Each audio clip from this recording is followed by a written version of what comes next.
That would actually be all right. We're getting off track, but that'd be funny to like just bored Strahd is like showing up as different shit that you wouldn't think of. He's like wandering around spooky Barovia, very serious campaign, and then T-Rex out of the woods. But the T-Rex only has like the vampire and Strahd's things. like, oh, well done, I gotta go. Yeah. Welcome to Monsters and Multiclass, your Dungeons and Dragons fix. I'm Ellie Odie. I'm Jared Bornagle. And I'm Will Melden. And on this episode, we are taking a look at how to best use a recurring villain, a big bad evil guy, a final boss that has a presence throughout your campaign, and very possibly even recurring fights, and how to not make that boring, and how to make it really cool. Specifically, we're using Strahd von Zarovich as the example of this, because he does an amazing job of that in the Curse of Strahd adventure book. So it's kind of like our monster episodes covering the stat block and all about him, but taking design ideas from it and talking about that further. In case it's not super obvious, this is going to have spoilers for the Curse of Strahd adventure. So if that's a problem to you, don't listen. And if I DM for you, that's a problem for you. Don't listen. There's ideas coming. So yeah, sorry. I don't know if any of you listen, and I'm talking to no one right now, but if you heard me say that, remind me next session, you get inspiration just for listening. Ooh, wow. None of them listen. It's not going to happen. I should use that to see if Will remembers that he's part of this podcast. So let's start by... Let's start by talking about Strahd a little bit. If you're not familiar, Strahd is the vampire in Dungeons and Dragons. His history goes well before 5th edition, all the way back to 1st edition in the adventure Ravenloft. The story is always the same, though. Strahd was a prince who went through a midlife crisis and made a pact with the Shadowfell, killing his brother in the process so that he could take his brother's wife as his own. She was super not cool with that, and in his efforts to force her to love him, she flung herself off a cliff. Strahd tried to kill himself in this grief, but in a twist of fate, he remained alive and undead, now rising as a vampire and enshrouding all of Barovia in a domain that was simultaneously trapped by him and trapping him. So Strahd is a very potent spellcaster, as well as quite a force in martial range. I guess we can start by kind of going through the stat block, or do we want to talk about just what a recurring villain is first? Let's start with that. Real quick, an interesting note though is that's actually not like in Curse of Strahd. That is not his story. How does it change? I know that's like the older one. He didn't kill himself. He was, after killing his brother with Sergei. Sergei. How do you say it? Sure. That sounds about right. Sergei. Okay. I'm so bad at pronunciation of things. Sorry for butchering any of this. It's not what we're here for. Right. Guards turned on him and tried to kill him, and then he wouldn't die. As a surprise to him as well, because the Dark Pact turned him into it. Also, the Dark Pact was not formed to steal Tatiana. It was to become immortal because he feared death. So they did change it from the beginning of time to the beginning of time, the 80s to 5th edition. But yeah, just in terms of the big bad evil guy with a big presence, who's not just some like mysterious person behind the curtains that you finally reveal at the end and have a boss fight. Strahd is an amazing, amazing example of that. And the Curse of Strahd adventure does a great job of kind of making that happen as well. And he is really interwoven in the adventure. But I still think the principles can be taken out and used for anything. But I know specifically with Strahd, it's like he is Barovia and Barovia is him. So while you are there, his presence is all around. Everyone fears him. Everybody talks about him. He's always a threat. He likes to show up and toy with the party to test who's stronger, who might be worthy to turn into a vampire spawn, who might someone he wants to seduce for a time. And yeah, there's a lot to it. So when I was thinking about this, one thing that came to my mind is the idea of like almost a layer within a layer, because spoiler, Strahd has a lair with lair actions, just like a lot of other bosses. But Barovia becomes sort of Strahd's gigantic lair. He doesn't have absolute power, but it's like an arena he controls. And that's a great idea for campaigns if you really want his region. if you want to like centralize it. And the cool thing about Barovia is you're trapped there until you beat Strahd. So that's why it's kind of a little different than a region, because you got a little bit more power than the normal ruler. But I really like that concept. Right. Yeah, and in terms of, keeping the villain interesting, I mean, I'd say the recurring villain is a trope that everybody's pretty familiar with, even outside of Strahd. I mean, it's been used in every Saturday morning cartoon you've probably ever seen, as the hero and villain are constantly at odds. While the hero may always win in a Saturday morning cartoon compared to D&D, the concept of the villain always coming back is basically the same. I mean, you've got Strahd is basically Team Rocket, Skeletor, or Megatron. I mean, it's all the same. And as a child, we don't really tire of that struggle, but it's because there's always that kind of belief there's a chance that maybe this time the villain will win. I feel like when we play D&D, it's not always as cheesy or neat and tidy as a Saturday morning cartoon, but I still really love that feeling of the recurring villain. Now, when we were just talking about Strahd, you're talking about how, yes, he kind of controls this entire region of Barovia, and he has, we'll say, near total control. It's by no means total control, but it gives him a lot of ways to just escape when necessary, and you don't really have to do more than just kind of hand wave it. I think that's something we'll probably end up talking about later as well, but I don't know. There's just so many ways to try and keep that villain interesting, because it's so easy to keep a lot of the intrigue when the villain sits in a high tower and they kind of work on plans behind closed doors. But when the villain's showing up every few sessions and fighting the party or gloating, there's still that question of how do we keep tension high and really keep the tension there when we've kind of seen everything that's on the table. And I think that's key. You don't let them see everything that's on the table. Where this does differ from the Saturday morning cartoons, the Team Rockets and all that. I hope so. Yeah. Those villains are always, as you said, defeated at the end of the episode, because it's kids' cartoon and the good guys are the good guys. They just kind of let them go off and lick the ruins, and then they come back to try again. Strahd is an existential threat to your party. Yes. Until much, much, much, much later in the campaign. And very possibly always, because with how the campaign's laid out, they could, in theory, just storm right to his castle and just die immediately, and that's the end of it. I don't even think it would, based on how Strahd would act. I mean, if the party had that arrogance to just storm right up and try and attack Strahd at second or third level, that would be hilarious. Right. So yeah, Strahd showing up is not to be foiled by the party again and again. It's to intimidate them and always keep Strahd in the back of the party's mind, because he shows up to toy with them. He doesn't want to kill them. He's an immortal vampire stuck in this terrible realm. He gets bored. Right. This is purely entertainment. Yeah. So he's going to show up and just show just a little bit of his power. Maybe every single time. He has a huge stat block, which we'll go through. He does just another action or showcases another thing he could do. Just one thing.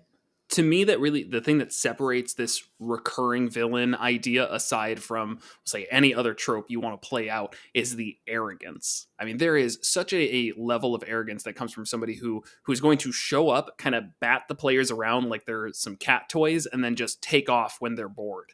That is a high level of you just don't even view them as a threat. You view them as entertainment purely. And even if he severely miscalculates for somebody, and he shows up when they first get into Barovia, and the party's destroys him. He doesn't even die. He just turns to mist and goes back to his coffin and comes back in 20. It's in the stat block, but. So let's talk about that stat block to give a bit of a backdrop here. So Strahd is considered a challenge rating 15, has a armor class of 16, HP of 144, speed of 30 feet, and then stats are pretty good. We've got 18 strength, 18 dex, 18 con, 20 intelligence, 15 wisdom, and 18 charisma. Yeah, just all right. Just all right, yeah. Saving throws in dex, wisdom, and charisma, giving +9, +7, and +9. And then some wild skills of 15 Arcana, 12 Perception, 10 Religion, and 14 Stealth. And this is definitely a stat block where I think the skills are needed. A lot of times we talk about like, oh, why does this thing have like a history skill? It can't even speak. This is one where it can make a lot of sense to have Strahd roll various skill checks throughout to see how things turn out. Yeah, Because like there's a rolling lot of non-combat interactions with him. right, like rolling a religion check to see if he's familiar with the cleric's deity and how much he knows, and using that information to try and entice the cleric, things like that. Right. Damage resistances, we have necrotic, bludgeoning, piercing, and slashing from non-magical attacks. Kind of straightforward. I guess I'd expect an immunity to necrotic, but yes, not a huge deal. Dark vision out to 120 feet, passive perception of 22, and speaks abyssal, common, draconic, elvish, giant, and infernal. Just an interesting mix. I'm assuming there's some deep lore reason for that in the decades of that Strahd has existed. So. Yeah, it feels a lot like when I have to choose languages for a D&D character. And I'm like, oh my god, I have 6? Well, what's going to come up? Yeah. Like, okay, I guess I'll take Draconic. And somebody asked me like 6 months later, like, why does your character know Draconic? It's like, I do. I just do. I found a really neat book when I was a kid and translated it. Oh, man, the ability to learn languages like this. It's the most upsetting thing to my verisimilitude in D&D is how many languages people just have. I mean, if you leave America, it's very common for people to at least be bilingual. Trilingual is still pretty common too. No, we're kind of on a language island here. I hate it. Anyways, so first thing that Strahd has for passive abilities, we have Shape Changer. So I'm actually going to jump around a little bit here because it talks about something that otherwise has zero context. It says if Strahd isn't in running water or sunlight, he can use his action to polymorph into a tiny bat, medium wolf, or a medium cloud of mist, or back to his true form. So let's put a pin in the Shape Changer, and let's talk about that running water or sunlight thing. So vampires have these inherent weaknesses that I think a lot of them are pretty commonplace known in just the history of vampires. Whether or not your party knows this in world, that's kind of up for you to decide. But this is really a true unique instance where weaknesses are just put into the stat block. So Strahd has the following flaws. We have forbiddance, can't enter a residence without an invitation from one of the occupants. Harmed by running water, so he takes 20 acid damage if he ends his turn in running water. Stake to the heart. If a piercing weapon made of wood is driven into his heart while he is incapacitated in his coffin, he is paralyzed until the stake is removed. And then sunlight, hypersensitivity. While in sunlight, Strahd takes 20 radiant damage at the start of his turn and has disadvantage on attack rolls and ability checks. And so a couple of these abilities that we see later on aren't possible to be used when these weaknesses are used against Strahd. So obviously that's something that the party needs to figure out and find ways to utilize that throughout either the campaign or whatever you're using Strahd for in this case.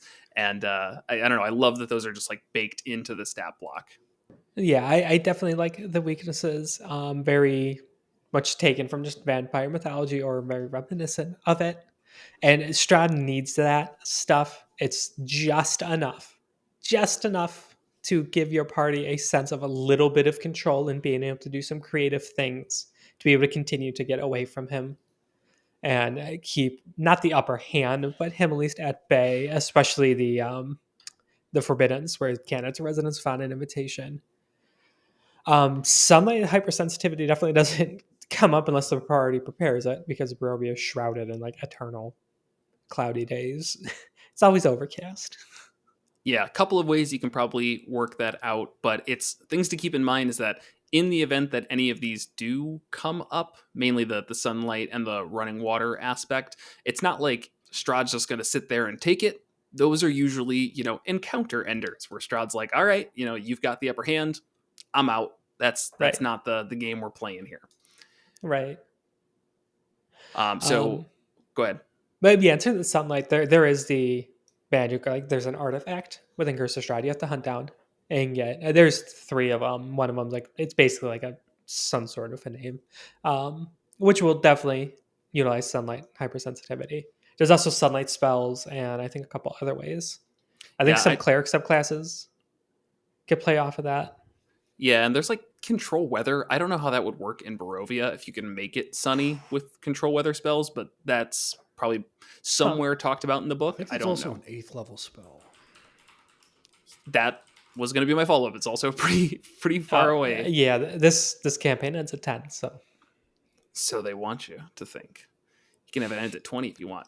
So sure. looking at the shape changer ability, though, back to this is Strahd is able to turn into a bat, a wolf, or a cloud of mist. While in bat or wolf form, Strahd can't speak. In bat forms, walking speed's 5, flying speed's 30, and wolf form, the walking speed's 40.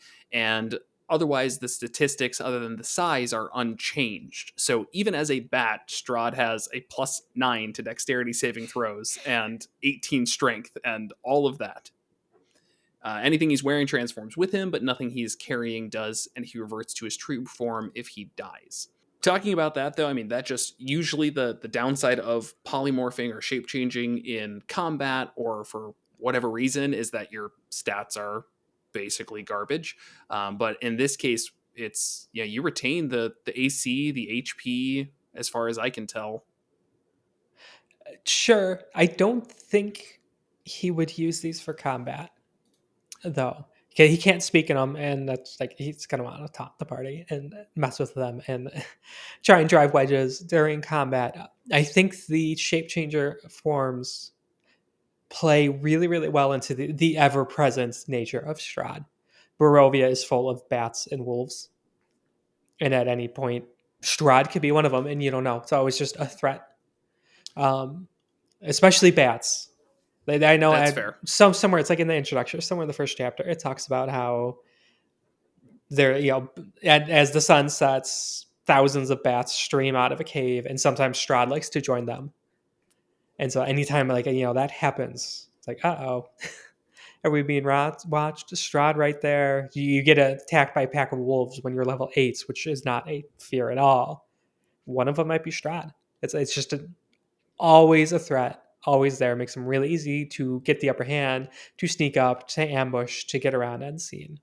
Yeah, so bringing that to the larger conversation, it gives that idea of for a reoccurring villain here, the ability to shape change is invaluable. Being able to show up in different ways without the party knowing at that time is extremely useful. I used it to a pretty good effect actually in Waterdeep Dragon Heist with the villain Jarlaxle, I forget what his name is, but he had the ability to shape change and did that multiple times throughout the campaign and had it like as a reveal at the end showing like the 6 or 7 different NPCs that he was playing that were closely tied to the players and made them realize like, oh, he was actually all of them or he was only some of them and just kind of changed throughout it. So shape changing as a villain is a huge boon. And in this case, we're seeing, wolf or a bat.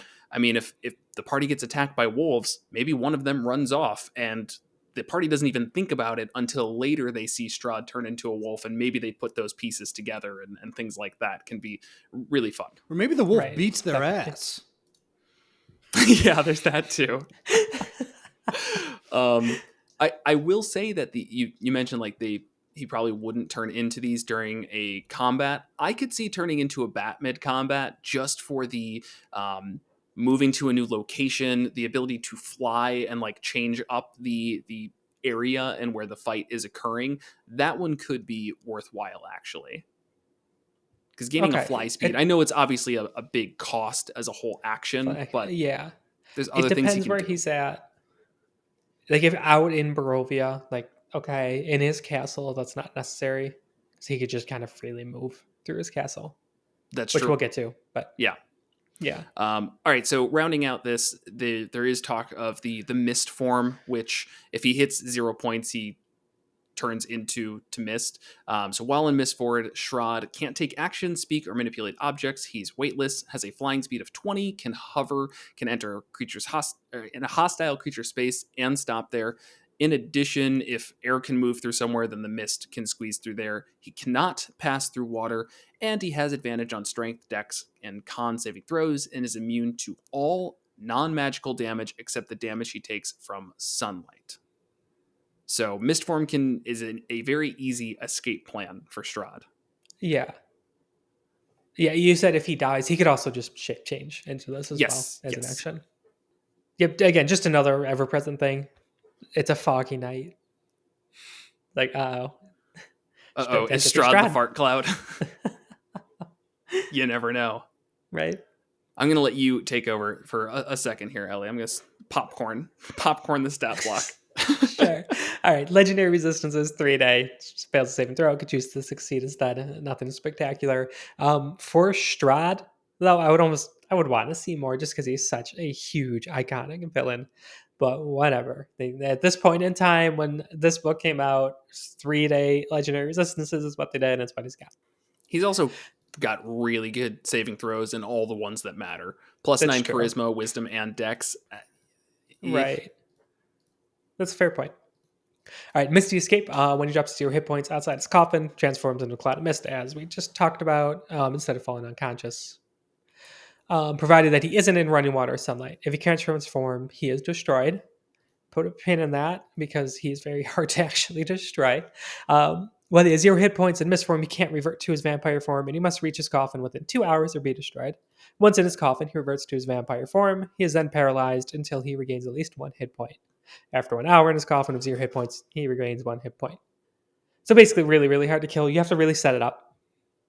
And I would think this information would be hidden from the players until much later on in the campaign.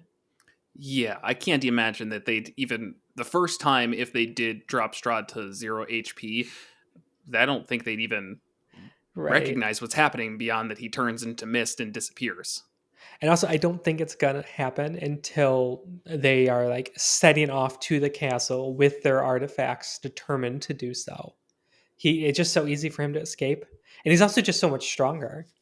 Like I said, you're expected in this campaign to fight him at level 10, and he's challenge rating 15. It's just, I don't think you're ever going to... I don't want to say like for certain, but I would be really surprised to find out a DM would have to deal with a party, like a non-homebrewed level appropriate to this campaign party, like accidentally killing Strahd before the DM intended it. Like permanently killing? Or no, just even like reducing him to 0 hit points.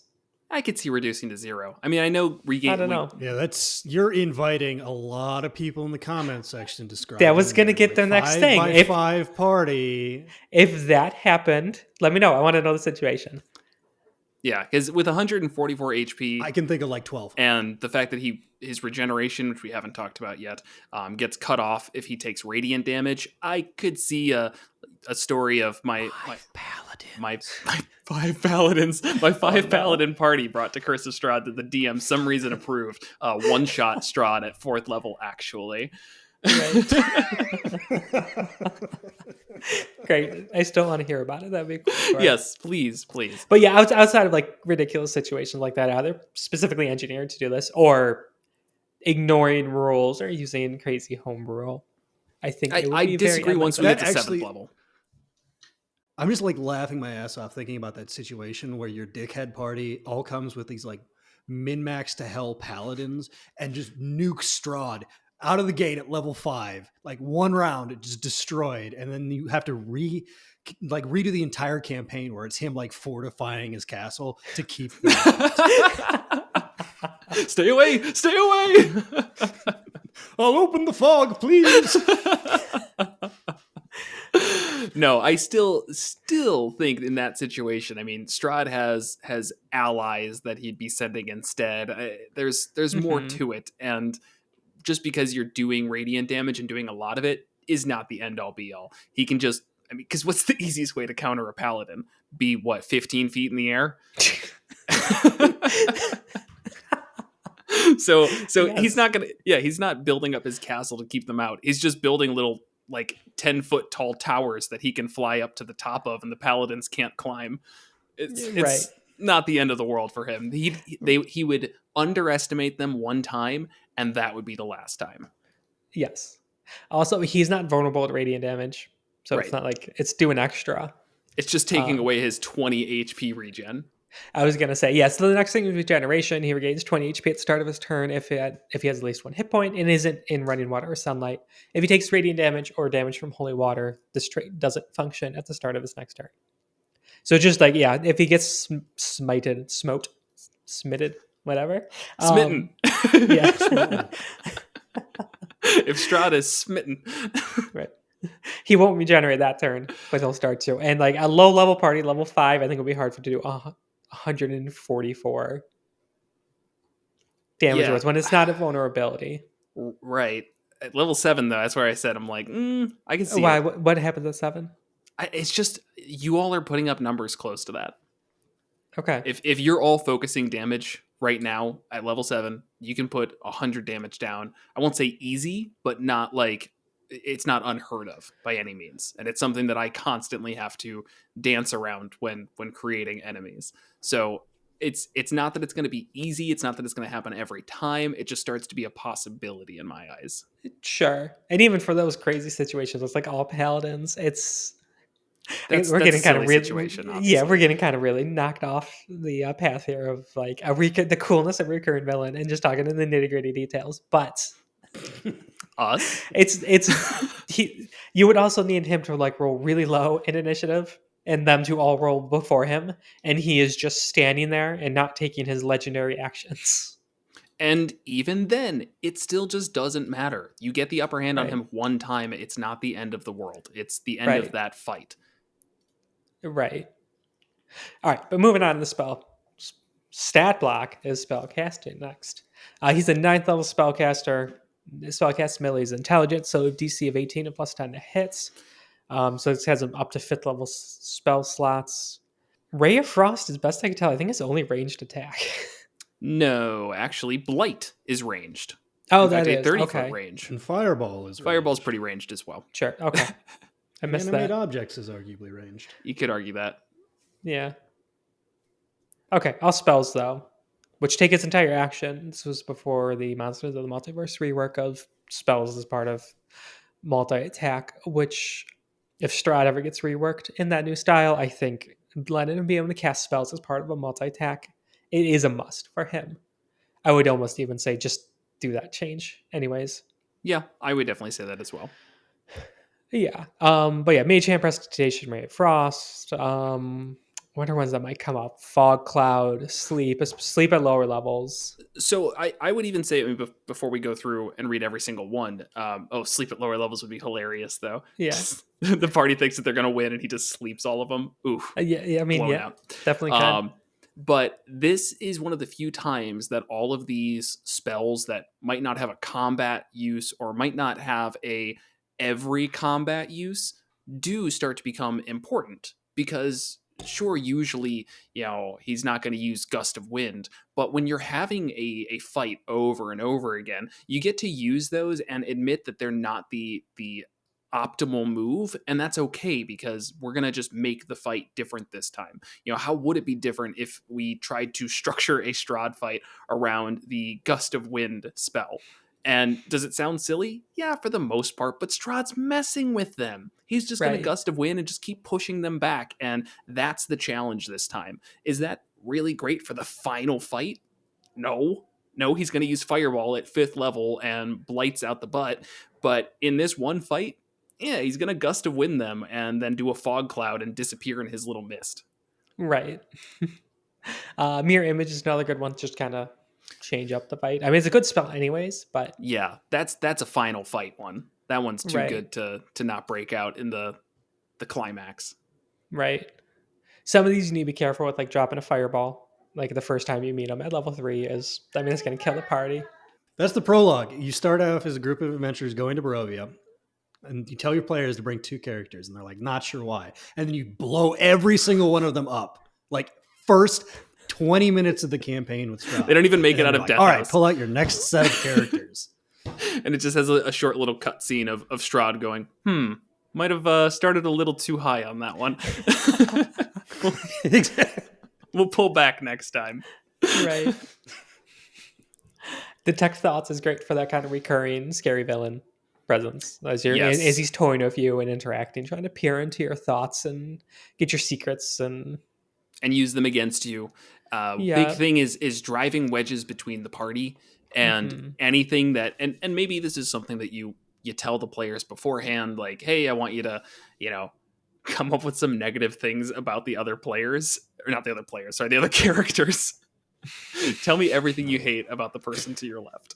But come up with some negative thoughts that later points you might use against them, or using it again just to bring in those role playing moments. It makes them hate Strahd even more, and it leads to good role playing as well. Right. Like polymorph just extends the shape changer even more. And then scrying, just knowing Giant ape. giant ape. Yep. Has Strahd ever seen a giant ape? Probably. Doesn't matter. Okay. He's got plenty of time. He can just Google stuff. It's like, what's the best thing to polymorph into? Oh, giant apes. A lot of discourse between giant ape versus T-Rex. Okay, all right. That would actually be all right. We're getting off track, but that'd be funny to like just board Strahd is like showing up as different shit that you wouldn't think of. He's like wandering around, spooky Barovia, very serious campaign, and then T-Rex out of the woods. But the T-Rex only has like the Beat it, vampire and Strahd's things. like, oh, well done, I gotta go. Yeah. What?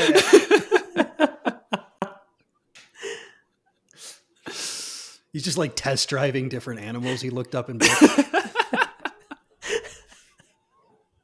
All right, that's really great. Oh man. Back on the serious side of things, him having Sure. scrying as well. Yeah. Just let it slip early on that he has scrying. And that's just like an ever present scary thing for the party. Right. I mean, if you want to make it a mechanic, you can do some like once a day I'm gonna roll and see if Strahd decides to scry on them. But really, I would forget to do that after like the first session. I would just occasionally just say that yes, he did scry on them. Or if a situation comes up and you're like, was Strahd able to scry on them in this moment? Like that happened a week ago, then just when that comes up, have the player make the wisdom saving throw and decide at that point if the scry was successful a week ago. Right. Just for ease of gameplay. Yeah, yes. I like that. And he's smart enough to justify that. The kind of retroactive, you're kind of cheating it as the DM to catch up to the 20 intellect immortal vampire. Yeah. I'm going to have to cheat a lot more to catch up to that because I put myself around a 7 or 8. So we're going to be fudging dice. We're going to be retroactively doing a bunch. It's going to take a lot to get to a 20. Right. All right. And then spider climb, they could climb difficult surfaces, including upside down on ceilings without having to make an ability check. And, I'm sorry. Even just one last thing on the spells. Greater invisibility, kind of an obvious one, but worth bringing up. He can literally just be in the corner. Like, who needs the scrying? He's just there, and the party didn't notice. He's got plus 10, plus 14 to stealth. Invisibility gives him advantage on it, so they're not just detecting that. Right. All right, and then there's the weaknesses, which we already talked about. Moving on to actions, multi-attack. So this is vampire form only. Strahd makes 2 attacks, one of which can be a bite attack. So it's kind of up to you about which one's an attack. Because you have unarmed strike, bite, charm, and children of the night. Like, I guess unarmed strike and bite are the only attacks there, right? This is not phrased in a way that it's usually phrased. Yeah, that's what I was... You're right. Based on how this is worded, it looks like everything on here is an attack, but normally it says Strahd makes 2 attacks, either an unarmed strike or a bite, or 2 unarmed strikes and a bite, like something like that. But this doesn't get into those details. Honestly, not that I think this rules as intended. I would probably allow you to swap out any of these in the same reason that we talked about being able to swap out one of the attacks for a spell. Yeah. It just feels more natural, and is overall a one of the few things I've liked about the Monsters of the Multiverse changes. Yep, I agree. All right, so the unarmed strike is melee weapon attack, plus 9 hit, reach of 5 feet. Target takes 1d8 plus 4 slashing damage, plus 4d6 necrotic. If the target is a creature, Strahd could grapple it with an escape DC of 18 instead of dealing the slashing damage. So the necrotic happens no matter what. which is nice. Then bite, +9 to hit, reach of 5 feet. One willing creature or a creature that is grappled by Strahd. So that's where strike plays really well into it. Incapacitated or restrained. So, sorry, my cadence there was weird. So if you do it on one willing creature that is grappled by Strahd, incapacitated, or restrained. It does 1d6 plus 4 piercing damage plus 3d6 necrotic damage. The target's hit point maximum is reduced by an amount equal to the necrotic damage taken, and Strahd regains the hit points of equal to the damage. The reduction lasts until the target finishes a long rest. The target dies if its hit point maximum is reduced to 0. A humanoid slain in this way and then buried in the ground rises the following night as a vampire spawn under Strahd's control. So that's the vampire drinking the blood, sucking their blood type thing. The damage is definitely not that crazy for any of them. No, it's really not anything too special. But he's more of a spellcaster. Yeah, I guess I'd just say that this is consistent damage. And, if we're talking about, I guess it's 22 from the unarmed strike and then 17 from the bite. So either 44 or 44 damage per round isn't too bad if we're doing 2 unarmed strikes. The bite, I guess, that's true. Yeah, because I guess you get all that extra necrotic damage. It does add up. Okay. Yeah, the bite, I guess it's a little bit, I don't know if awkward's the right word for it, but it does feel hard to justify because, like we talked with the Ashen Rider, reducing somebody's max HP to 0 just doesn't really happen too much unless you're doing a lot of this. I don't know how much it's going to scare the party either. It could be more worthwhile because if you do that, we'll say before the final encounter, or if you're fighting Strahd twice in a day, then that hit point max being reduced can be a big deal. Also, it's vampire spawn don't do that. Vampire spawn reduce it too? Okay, so you've got multiple ways to reduce somebody down. So, no, the damage itself isn't oppressive, but it's consistent. So I think it doesn't need to be too oppressive. Yeah, and again, I guess separating out the necrotic and slashing makes it seem really low, but it's not. For how low of a level of a campaign it is, it's definitely not bad. Yeah, this is one-shotting like anybody under 4th level. So yeah, that's true. That's something important to keep in mind. Right. All right. Also, his charm, Strahd targets one humanoid he can see within 30 feet of him. If the target can see Strahd, they must succeed on a DC 17 Wisdom saving throw or be charmed. The charmed target regards Strahd as a trusted friend to be heeded and protected. The target isn't under Strahd's control, but it takes his request and actions in the most favorable way and lets Strahd bite him. Each time Strahd or his companions do anything harmful to the target, it can repeat the saving throw, ending the effects on itself on a success. Otherwise, it lasts for 24 hours or until Strahd is destroyed, is on a different plane of existence than the target, or takes a bonus action to end the effect. Very classic vampire stuff. It's a cool charm ability. Definitely use it against the party all the time. Get them to try and break it. I don't know about all the time, but sometimes. I would say that gets old a little bit. If we're talking about like from a recurring standpoint, I wouldn't start like every single encounter with a charm or go through every single round trying to charm absolutely everyone. That's fair. It's a specific vibe to go for. And maybe even something that's, I don't want to say better used out of combat, but is nice to use out of combat, because if you're just talking with Strahd, he's shooting the shit with you and talking down to you as he does, and then he does this charm before the fight's even started. That to me is a tone setter, to say the least. Right. Yeah, and it's not a spell, so I would read this as it's not obvious it's happening. Yeah. And then you could definitely use it to kind of sow discourse in the party. Yeah, the first time it happens especially, because they don't have any idea that the person's charmed. Exactly. Yeah, and give them commands of, it'll last for 24 hours, and then if Strahd leaves, it's not ending because he's not hurting them. Have them start doing stuff to undermine the party. Yeah, just to give a specific example. So discord, not discourse, but I misspoke there. I was like, after I said this, that doesn't sound right. That's Discord. So Discord. Okay. So to give a specific example, if Strahd were to give the party an ultimatum or just some type of offer, and everyone's like the heroic, like, no, we're not saying yes to that. Go away, Strahd. And he charms one person who maybe goes to the other side of things and is like, hey, I'm terrified. Let's just take the deal. Let's get out of here or whatever. If the other players either role play that well or don't know that person is charmed, then again, just leads to a really, really great roleplay moments.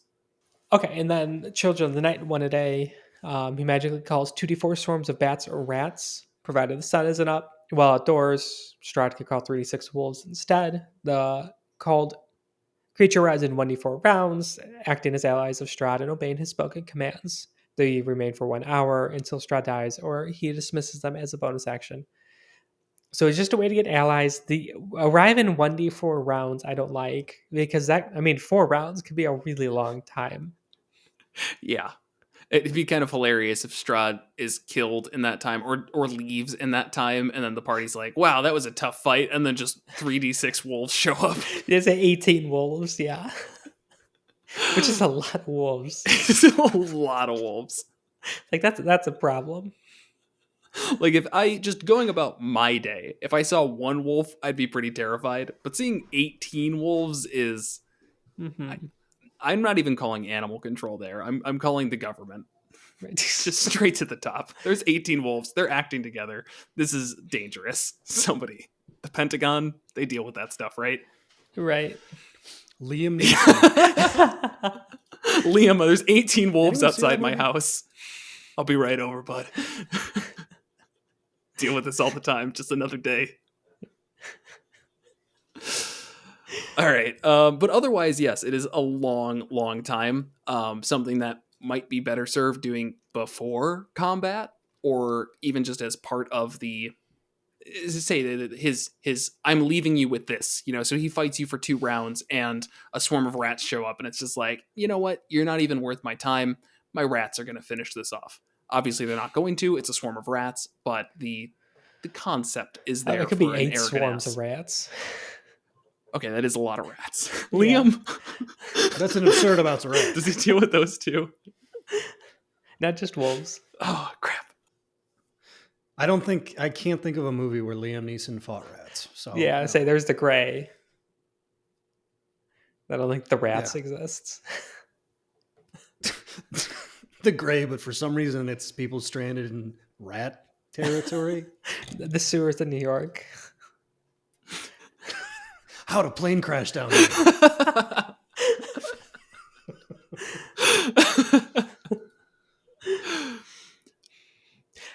But also, it's the ability. It's a good way to get allies and minions into the fight, and also like the wave thing of showing up. Maybe don't roll the rounds; just kind of do it when it's convenient. Also, I will just end it with this: what a horrible amount of bookkeeping for the DM. If 12 wolves show up, honestly, that's just an annoying amount of wolves to run. Yeah, in the campaign IDM, it's a pre-written one, and there was an area where there's 12 zombies. And I started it out with just kind of like, okay, there's 12 zombies, and I rolled initiative in 2 sections. But yeah, I'm trying to do the minis on the map, and half the minis are the same, and it's like, oh my god. It's pretty bad. Got really bad. Yeah. Do y'all remember back when I tried to alleviate that problem by making little like squares that I'd put underneath? So there was like monster 1, 2, 3, 4, 5, 6. Like I'd number them individually and like be managing my initiative tracker on paper and everything. And I finally just gave up and was like, no more fights with more than 6 monsters. It's silly. If you can't balance the encounter around that, then you've got other problems. All right, that's when you start grouping them. Yeah, that's the good way to handle it. I'd make a swarm of zombies stat block, and there'd be 3 swarms of zombies. Right. Okay, and then legendary actions. These work the same as all others. Can be done after another player's turn. He has 3 legendary actions. They gets him back on start of his turn. He can move, moves up to the speed of thought without provoking opportunity attacks. That last line's important. Unarmed strike makes 1 unarmed strike, or for 2 actions can bite, makes 1 bite attack.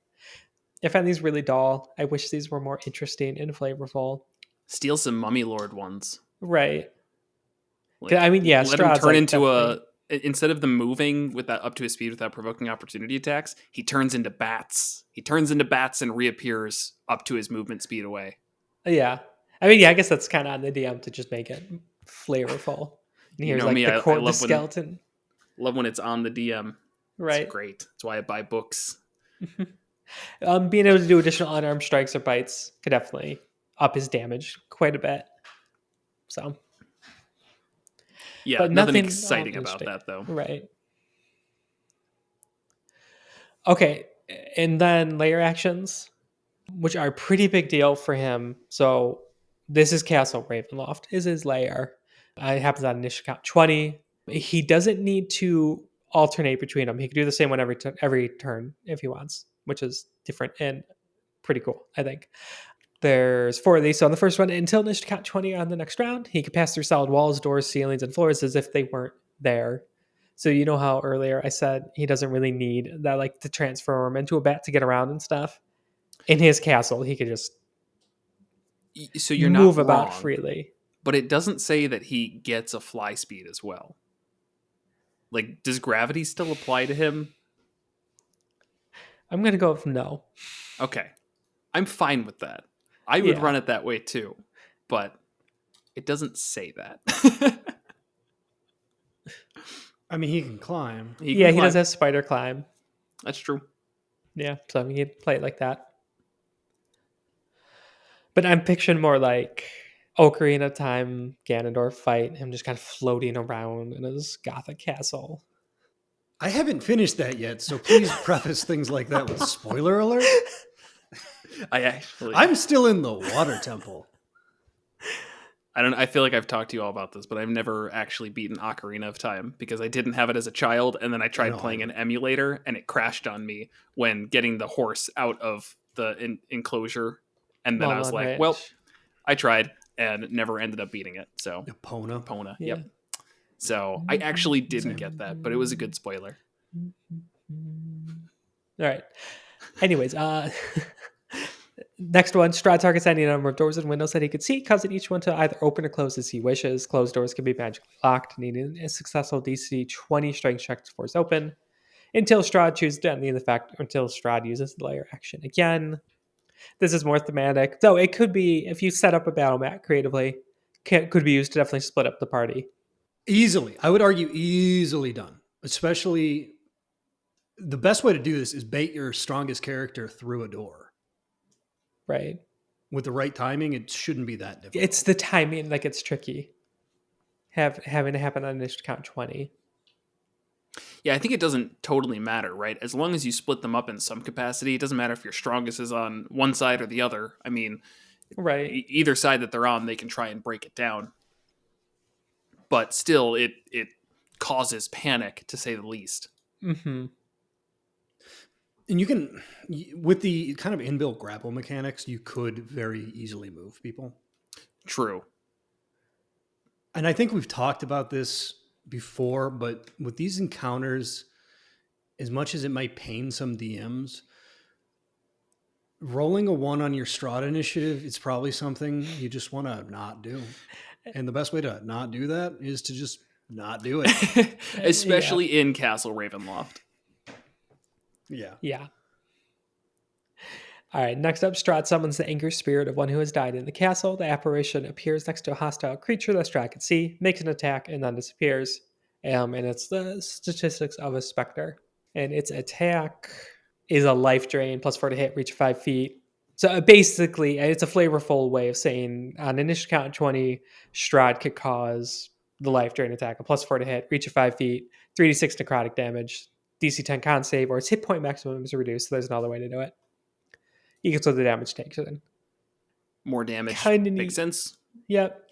And then, or finally, Strahd targets one medium or smaller creature that casts the shadow. The target's shadow must be visible to Strahd and within 30 feet of him. If the target fails a DC 17 charisma saving throw, its shadow detaches from it and becomes a shadow, the monster stat block shadow, in the sense, that obeys Strahd's commands, acting on initiative count 20.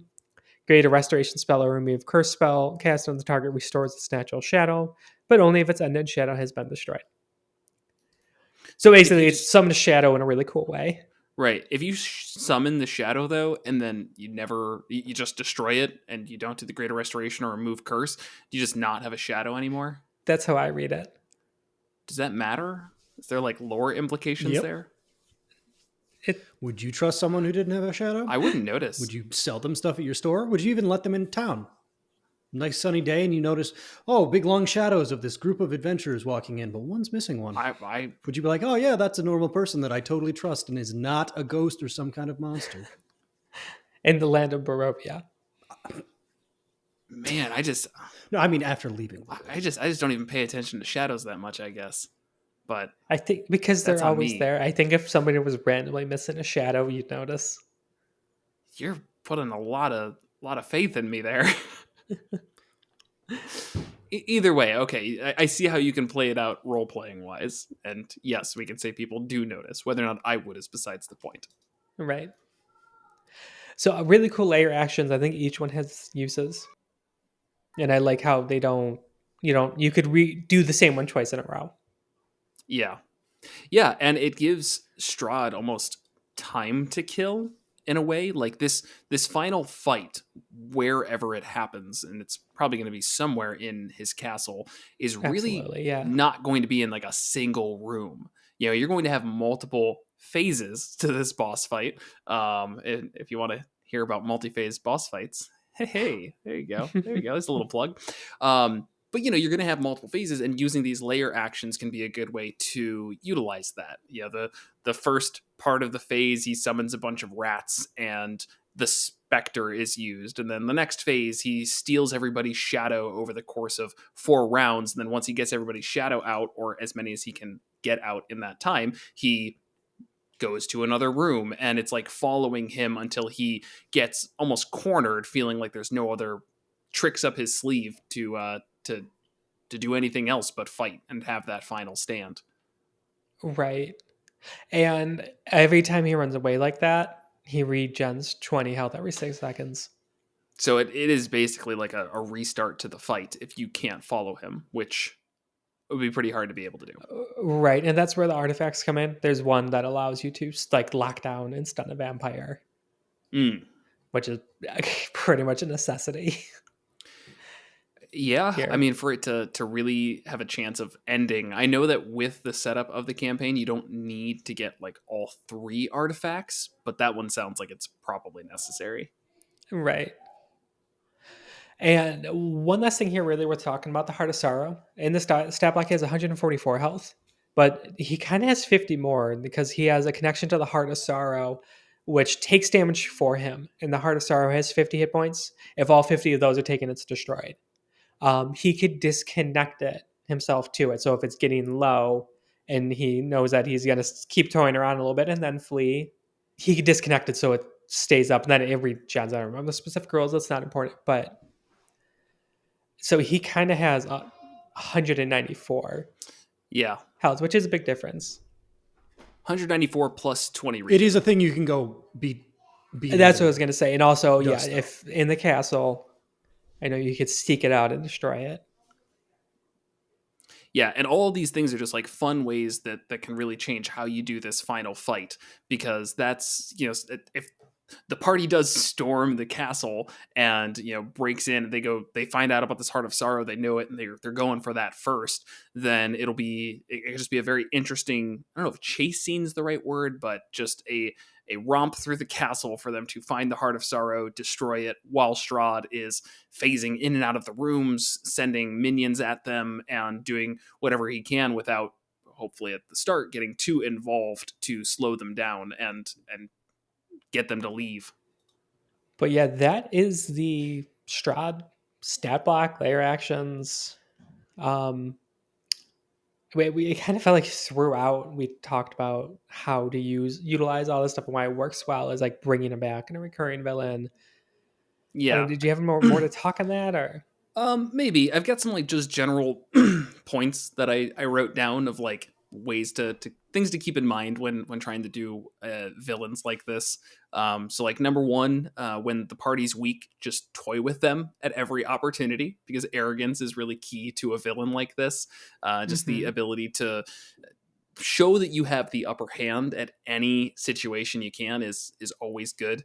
Other stuff, and this one's probably more conversational, you don't always have to fight the villain directly. So Strahd in this case is going to show up a lot of times, going to be a fight, but he can bring minions and just watch from a distance, or even just taunt the party when they're doing totally unrelated things. It doesn't always need to be this like direct fight that comes up. Right. I just picture like they're off doing essentially side quest, some extra thing, fighting something completely unrelated to Strahd, and he just kind of shows up 100 yards away, just yelling insults at them. And that actually was, and so shout out to Signy, one of my players in our current game and friend. But they ran Curse of Strahd, and they basically did that. For like any time that there was the party was doing something, and it doesn't have to be unrelated to Strahd. It can be very related to Strahd, and he can still just show up and be like, "Oh, you're making progress. Great for you. It's not enough." And that is something to whiff. Yes, how Signy did it is a much more serious thing. Yes. I was picturing how Will was talking. Yeah, that sounds about right. Either way is great, and you could do both. You could do both throughout the entire campaign. There's plenty of time for Strahd to change up his tactics to have fun with it, because this honestly is for his enjoyment. Right. Your party's trying to take a long rest, get a nice sleep, and he's just sitting, With right an air outside the horn. window, loudly eating chips. These are really good. Would you like? Oh, you probably wouldn't like blood flavored. Never mind. Other thing was, don't be afraid of an easy fight, and this is something that, I mean, Curse of Strahd, I think we've talked about it for a good amount, but always have that like ability for the villain to come back, and that could be them teleporting out, it could be them turning into mist and going away. But if that easy fight happens, I don't think that's like the end of the world. It's just a matter of them being prepared next time, and we talked about that a little bit with the paladin aspect. It's like, yeah, great, they steamrolled him this time, it's just this time. This is one thing I'll say. This is kind of, we are talking about some generic concepts. That one is a little bit harder to transpose onto your non-vampiric bosses. It's important, and I think that's why Strahd's right. so I guess when we're talking about the recurring villain theme, though, it is so important to have that in mind, and it's what allows it to be a recurring villain. Because in any other situation, if you all had the big bad and you had the upper hand on them, you're chasing them down, you're stopping the fight, you're putting an end to it right there. So you need some reason why it's not possible to do that, be it they die and their body is merely a vessel, or they are astral projecting here and having the fight. I mean, whatever you want to come up with as that reason. Heck, you could do in their dreams they're having this fight instead of in reality. I mean, it really depends on what your villain is, but it's just integral to the recurring villain dream fight. What, a dream fight? No, that'd be a cool sequence. The party goes in a long rest as a villain, using magic invades their dreams. Like there's already precedence for that. There's the nightmare spell, and just kind of make it a little beefier and give it a connected thing, and toys with them in there. I feel like Will's thinking of some silly connection now. I can see the gears turning. Isn't that like, I think that doesn't work on elves. Oh, because they don't dream, they don't sleep. It doesn't matter. It doesn't matter. There's a quest, and I can't remember. You go to like Lichland, and like the plot is like it's integral that they sleep, and they had to do something. Like, if you're an elf, ignore that part. I can't remember what it was for. That's all right. Then this one we did talk about a little bit as well throughout the course of this, though, but just like having Strahd offer deals, or again, your villain offer deals, they don't always need to show up for a fight. The idea is that they are enjoying the party struggle in some capacity. So be it struggling physically, struggling morally, or struggling, I don't know, something other some other example, a third example, then that to me is the villain is achieving their own goals, which is getting enjoyment out of batting the party around. Right. Yeah, and just overall a reason for the villain to keep interacting with the party. Yeah. And that seems obvious, but definitely like planning out beforehand. Strahd is definitely one that can be used for a lot of different villain archetypes, arrogance and boredom. Yeah. But there's other reasons you can. Some sort of necessity. Oh, Just kind of go ahead. You have an example? Go for it.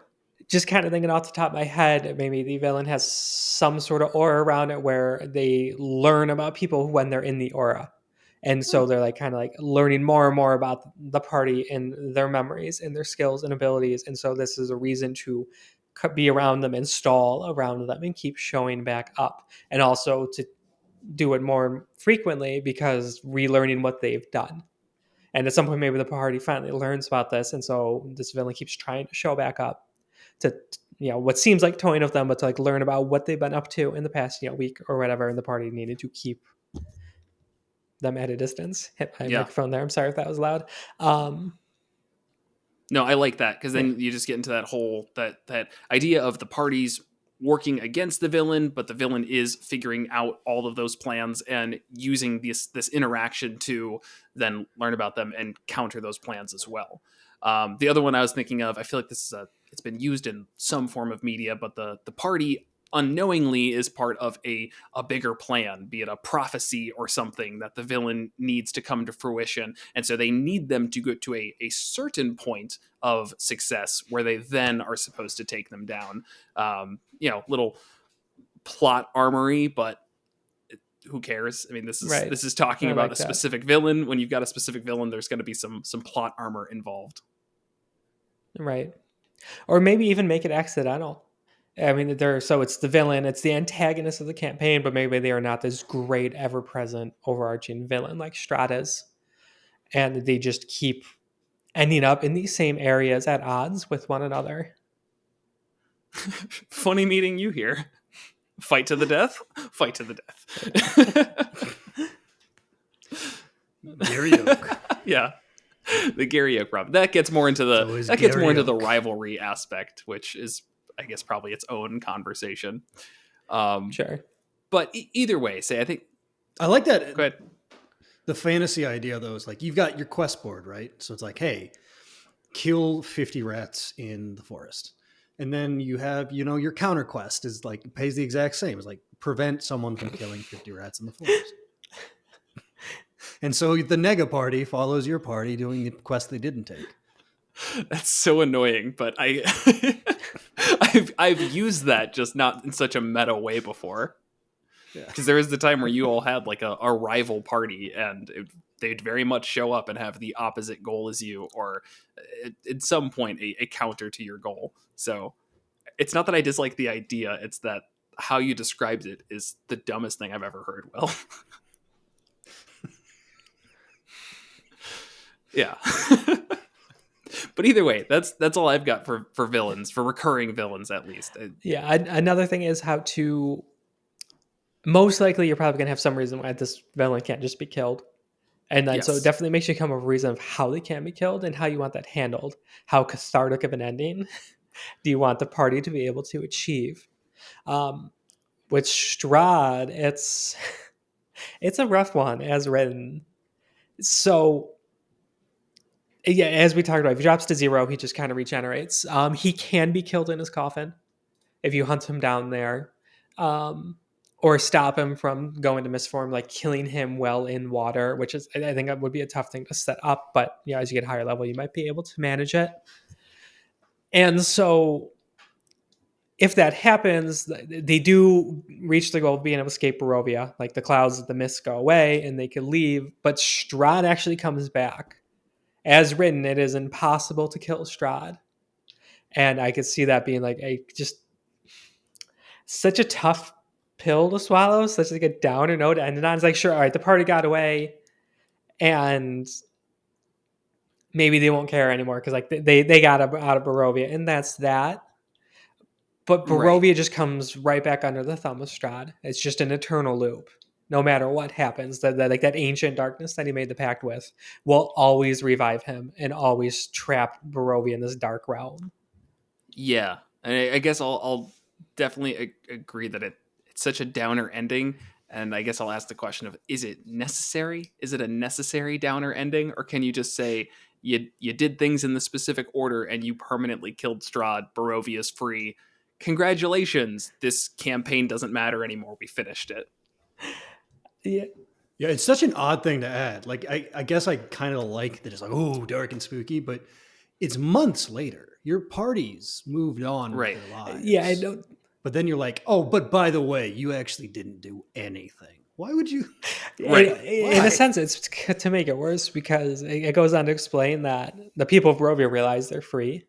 There are some without souls. I'm not sure exactly the metaphysics around the reason of that. And if they try and leave, they just die. Like nothing happens to them. They just disappear.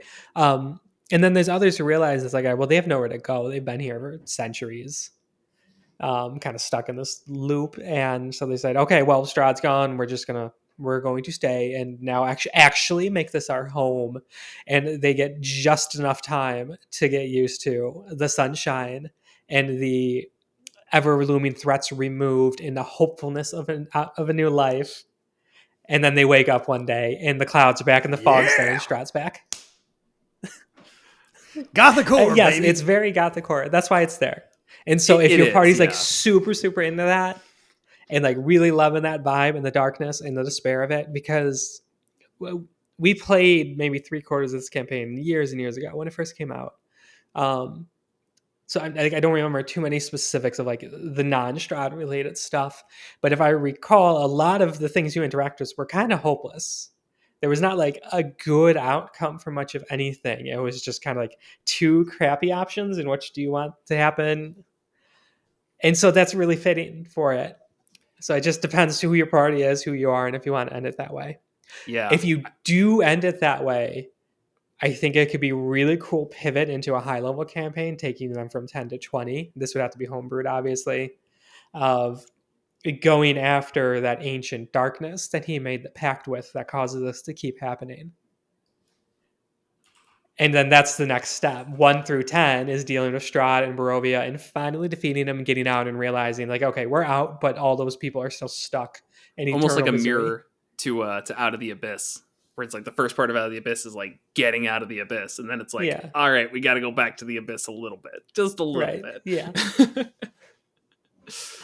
But I think that could be a cool kind of pivot on there, like especially if people are really attached to the characters. And 10 is, I know a lot of campaigns end there. That's like half the game not touched, so keep it going.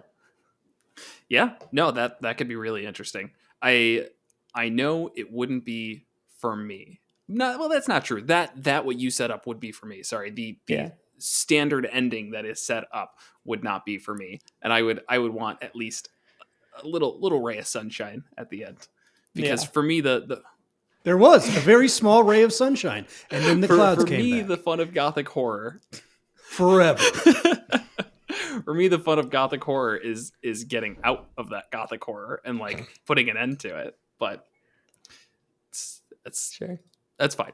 And with the enhanced extra campaign, like going to level 20, there's other dark realms. It's like, I don't know too much about it, but I know there's definitely kind of lore drops about this ancient darkness has other dark realms like Barovia. And so you find your way into other ones and see what those are about. And you can have a lot of fun with it. There's a lot of cool, I think, creative things you could do there. Yeah. Obviously, it'd be a lot of work compared to just buying a book and running it. But what did you say, Will? We talked briefly about Shadowfell, though, like many, many episodes ago, because we were talking about it's like the Negaverse, essentially, and it has some really crazy, scary monsters. Remember that like tall, huge night monster, the Nightwalker, like 8 years old? That's from Shadowfell, and that's where his powers were from. So that's like, oh, why should we go to Shadowfell? It's the worst place ever. It's like the thing that made this Barovia is probably down there. Okay. Yeah. Yeah, that was years ago. We talked about that monster.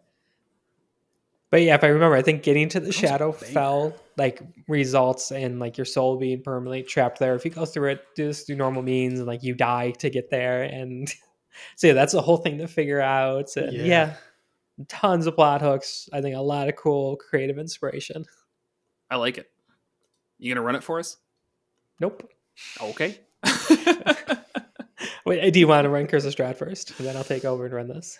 Ooh, that's like a neat little handoff. Yeah. No, probably not, because we already played like 3/4 of Curse of Strahd, so it's gonna be hard to play again or run it and get excited. I don't know. Right. Especially considering I read like the majority of the adventure to make sure I was brushed up for the adventure the podcast. So, spoilers, I know everything in that book. You're gonna have to remake the campaign. And no clever segue today, but our sponsor for this episode is going to be the Crafty Gamer, providing high quality D&D themed candles, soaps, t-shirts, and more. The Crafty Gamer allows you to set the mood of your game with their candles, or just show off your neat D20 soaps to friends as they all just try to smell you and say, yes, you do smell like a barbarian. And you can save 10% off your order using the code MM10. So go ahead and check that out at thecraftygamer.com. Thank you as always to our patrons Ed G, Muddlewaite, Brian H, Craig A, Isaac M, Luca L, Jet W, Star Shinobi, Vincent M, Bob F, Joe P, Rick D, Sensible D20, Tyler S, Gray, Barons, Adam A, Rob K, and Gray. If you want to check out the Patreon, you can, where you can get early access to episodes, usually, as well as campaign notes, show notes, occasionally other things, but most importantly, just supporting the show as we can continue to spend money on like new webcams. See, my webcam's new, and giveaways. And yeah, thank you. Yeah, as always, thanks for watching. Perfect.